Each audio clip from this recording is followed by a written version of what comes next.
John 10 verse 18.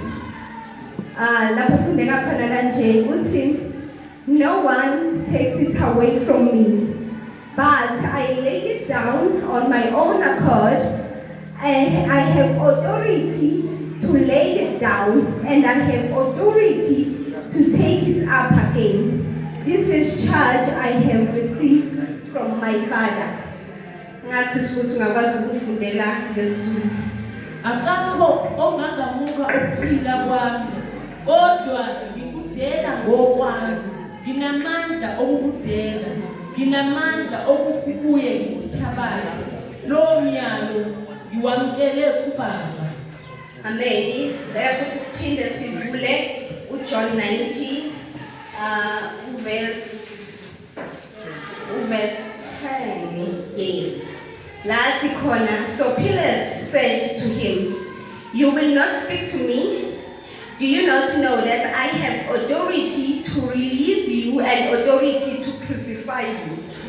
Jesus answered him, "You will have no authority over me at all unless it has been given you from above.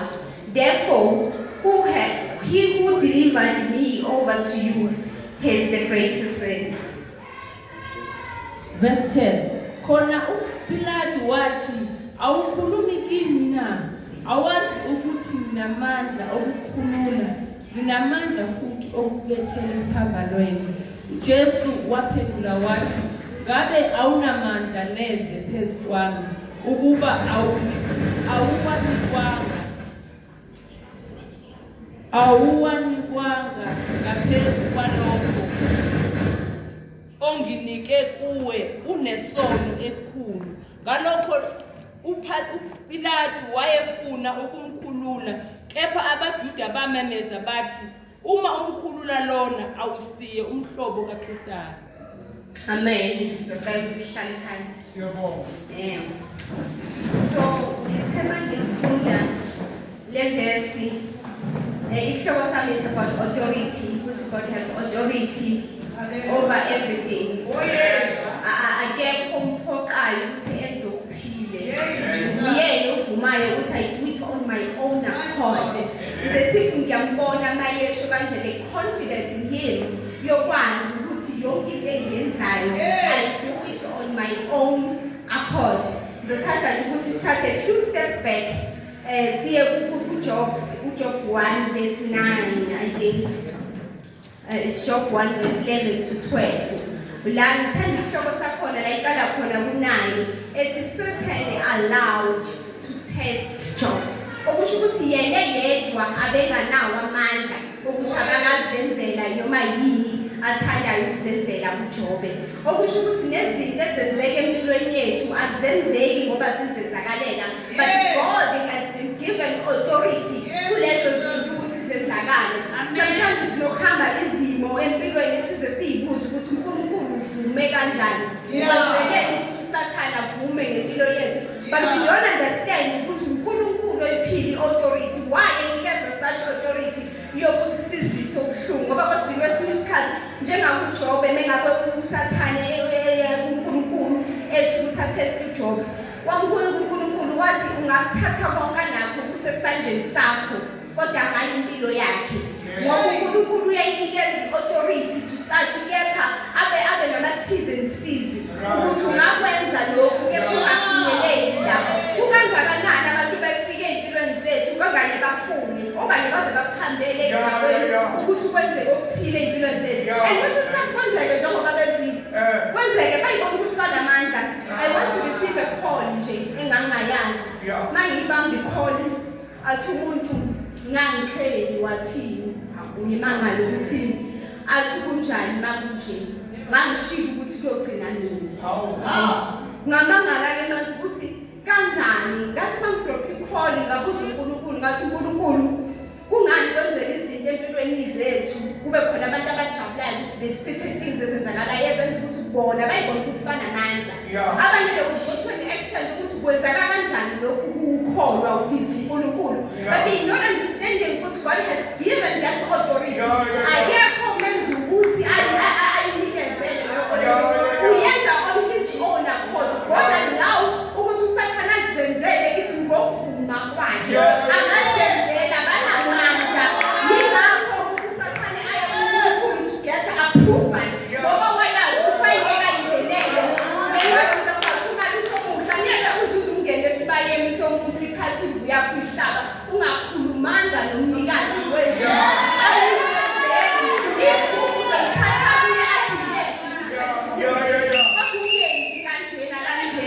bakhona abantu abaze bavuma inyanga zabo bathi lenyanga yami inamandla they don't understand ukuthi it's God was given the authority abengeke bazenzele uNkulunkulu uyavuma wayevuma kanusitshelile ukuthi kuRomans 8:28 wathi konke kuzosebenzelana akakushongo ukuthi okuhle kosebenzelana kube lokuthe konke yingakho kumele ukuthi uSathane afinyelele la zakhona ukubi ukuthi ngokuyazi ukuthi ngiyaphume from a penny line ibogcina yena kodwa penny line yogcina kusebenzelana kube ngokuhle yingakho ngisho ukuthi njengami nje ngila ngesimo esabekwa umuntu ukuthi kuphele ngami kepha leso simo uNkulunkulu wasivumela and I remember ngingakasazi understand ukuthi what is it why kwenzeka ngoba vele ngangakasindiswa ngangakazi nalokukhulu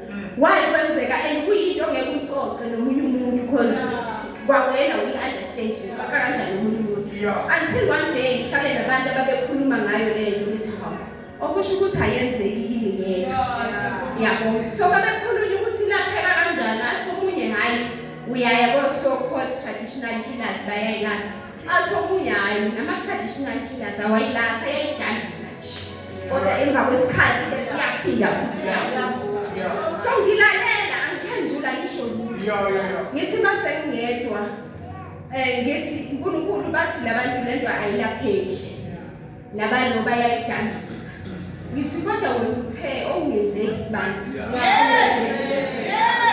ngathi mina ngiye ndawo phathi ngizothandaza ngangamazi ngoba ngisho ukuthi ngangakamali but mina I started fasting ngenxa yalesimo ukuthi makhanda nje kuthiwa kuyathandaza the only thing ezofika engqondweni yami yiyo ngangizothandazela yona until yaze yangifikisa like ngiyakhumbula ngizongena ngizosindiswa ngizongena emanzini wathi umfundisi kimi mangabe uzongena emanzini kumele yonke imimoya esemzimbeni lo ungakasindiswa uyitshele ukuthi ayisana ndawo mawusindiswa kusasa kozala umzimba omusha lemoya ngeke iziziyazi angempela ngathandaza ngokusho kwamfundisi ngangena emanzini kwaba right emva kwesikhathi yangenzeka lento hayi ngitshela ukuthi hayi kusho ukuthi uNkulunkulu ungisindisile vele yahamba futhi yenzeka bese yenzeka ikhumbula ngavuka ngaleso sikhathi ebusuku ngathandaza ngathi uNkulunkulu kanjani angisho ngithi ongenzeki kubantu kuyena kuyenzeka kuwe uNkulunkulu ngaqala umuze ukukhuluma kimi wathi mina ngililaphile ngiphilisile bathi uSathane lento uyayazi ukuthi has been your weakness for years and uyayisebenzisa manje athi if you want to continue to allow Sathane ayisebenzise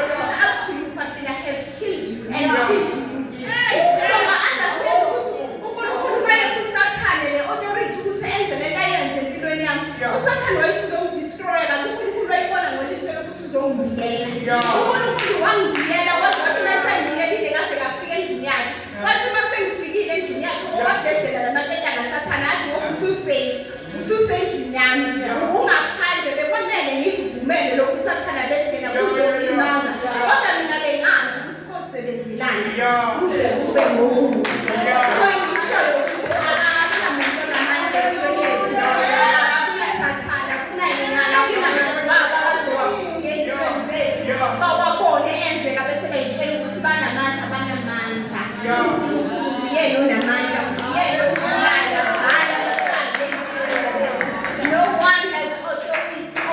lives, thank God. No matter whatever you're going through, for the fact that God has allowed it to happen, yazi ukuthi kulokuhle akubekele bona, yazi ukuthi kuzosebenzelana kube ngokuhle. Uthi kuJeremiya 29 verse 11 athi my plans are to prosper you. Lokhu usathane yena usathane mayizavela zoku-attack yena okwakho uzokudestroy. Ngokubona ngale.